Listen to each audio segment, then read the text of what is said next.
ঘরে ঘরে এনএলআই, জনে জনে এনএলআই স্লোগানকে ধারণ করে ৪০ বছরে পদার্পণ করেছে দেশের শীর্ষতম জীবন বীমা প্রতিষ্ঠান ন্যাশনাল লাইফ ইন্স্যুরেন্স।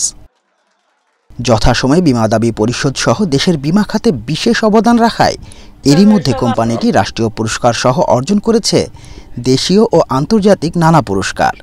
আর বীমা দাবি পরিশোধ করেছে ১০,১২৪ কোটি টাকা। মঙ্গলবার কোম্পানির প্রধান কার্যালয়ে সাফল্যের ৪০ বছর উদযাপন অনুষ্ঠানে বক্তব্য রাখেন কোম্পানির সাবেক চেয়ারম্যান মাহমুদুল হক তাহের ও পরিচালক বিলকিস নাহার সহ পরিচালনা বোর্ডের সদস্যরা।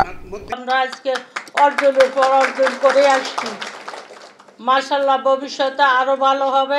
আমি আশা করব যে আমরা সবাই মিলে বাংলাদেশকে একটি স্মার্ট বাংলাদেশ পরিণত করব ইনশাআল্লাহ। প্রতিষ্ঠানটির সাফল্যের দিক তুলে ধরেন প্রতিষ্ঠানটির সিইও মোহাম্মদ কাজিম উদ্দিন।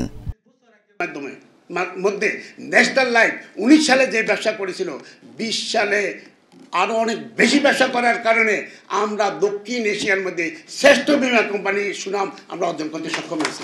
১,০০০ স্টাফ যারা ক্যাজুয়াল, যারা ১২ বছর ১৪ বছর ১৫ বছর ছিল, তাদেরকে পার্মানেন্ট করছি, স্থায়ীকরণ করছি আমরা। আপনারা যারা এখানে আছেন, সারা বাংলাদেশে আমাদের স্টাফ যারা আছে, তাদের 20% থেকে 30% বেতন বৃদ্ধি করেছে। কোম্পানির চেয়ারম্যান আলহাজ মোর্শেদ আলম এমপি বলেন, কর্মকর্তাদের সততায় সাফল্যের ধারাবাহিকতা ধরে রাখবে ন্যাশনাল লাইফ।